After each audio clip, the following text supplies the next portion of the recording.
Shalom sahabat CS dimanapun Anda berada, saya sangat bersuka cita bisa menjumpai Anda untuk menyampaikan kebenaran firman Tuhan.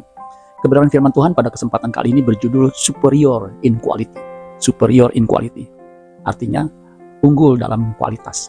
Nah, kualitas unggul seperti apa yang harus dimiliki orang percaya? Ini pertanyaan yang akan kita jawab dalam renungan firman Tuhan kali ini. Kualitas unggul seperti apa yang harus kita capai sebagai orang percaya? Sebelum saya melanjutkan, bagi saudara yang baru pertama kali mengunjungi channel saya ini, saudara tidak usah ragu-ragu, langsung saja tekan tombol subscribe-nya. Sebagai subscriber saya, langsung pencet, dan juga lonceng notifikasinya, supaya setiap kali saya membuat video firman Tuhan, saudara yang pertama kali mendengarkannya. Dan juga bagikan kepada teman-teman atau siapapun yang Tuhan taruh dalam hati saudara. Ya, ini juga pelayanan finger ministry. Siapa tahu mereka diberkati. Dan saya percaya firman Tuhan yang keluar dari mulut Allah, firman Tuhan yang disampaikan tidak pernah kembali dengan sia-sia. Yohanes pasal 10 ayat 10, ini ayat yang cukup terkenal. Yohanes 10 ayat 10 dikatakan begini, pencuri datang hanya untuk mencuri, membunuh, dan membinasakan. Siapa pencuri yang dimaksud? Tentunya iblis, ya. Datang hanya untuk mencuri sukacita kita, mencuri iman kita, mencuri segala sesuatu yang baik dalam diri kita, ya, membunuh dan membinasakan. Dia seperti singa yang mengaum-ngaum mencari orang yang dapat ditelannya. Kemudian dikatakan, aku datang, Yesus datang, supaya mereka, ya, domba-dombanya, ini konteksnya domba-dombanya atau orang percaya yang menjadi muridnya, supaya mereka mempunyai hidup Zoe, ya, bukan hanya bios, mempunyai hidup Zoe, dan mempunyainya dalam segala kelimpahan. Perhatikan, mempunyainya dalam segala kelimpahan. Nah, kata kelimpahan ini sering disalah tafsirkan, ya.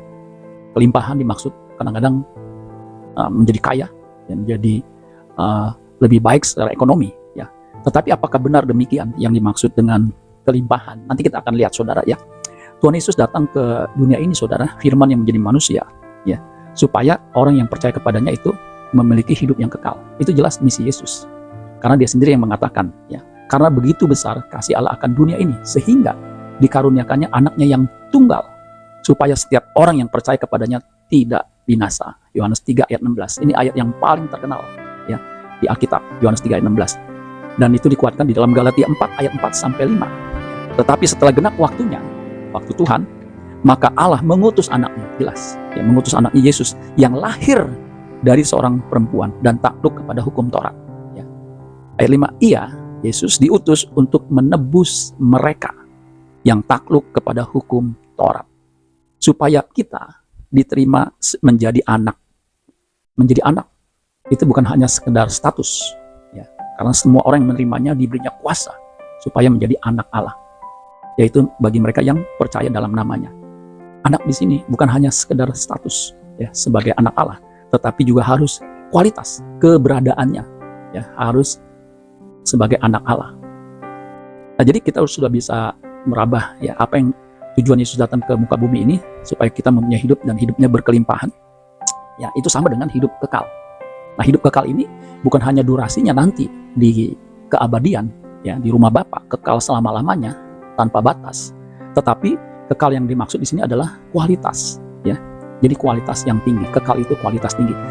Nah, kalau kita lihat arti kata kelimpahan, itu dari bahasa Yunaninya perisos, ya, bahasa Yunaninya perisos, artinya superior in quality. Makanya judul renungan kita kali ini superior in quality, artinya unggul dalam kualitas. Nah, itu hidup kekal.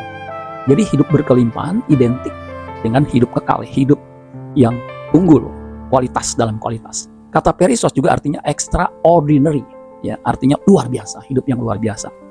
More excellent, lebih daripada excellent atau unggul, lebih unggul, saudara.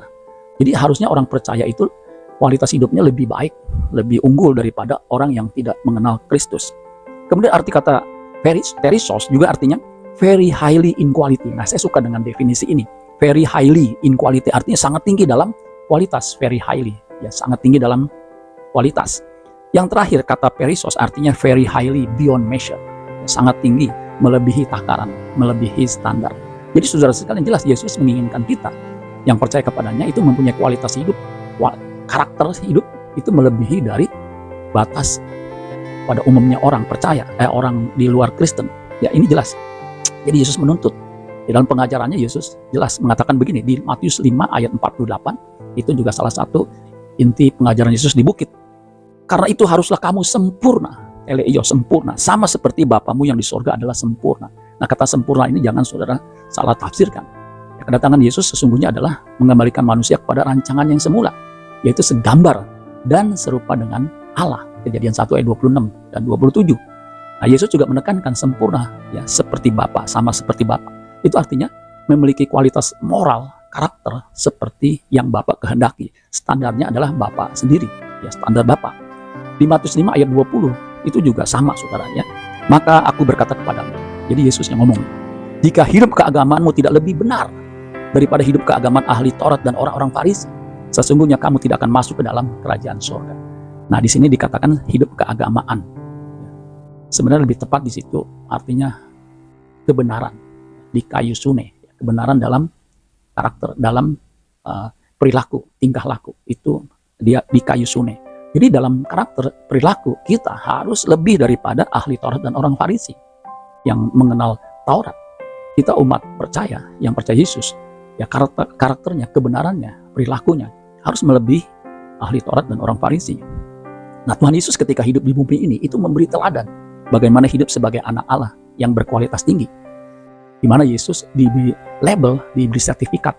Ya ketika dibaptis, inilah anakku yang kukasihi, kepadanya aku berkenan. Matius 3 ayat 17. Bukan hanya sekali Yesus di label atau dikasih sertifikat ya, sebagai anak yang berkenan. Matius 17 ayat 5 sama.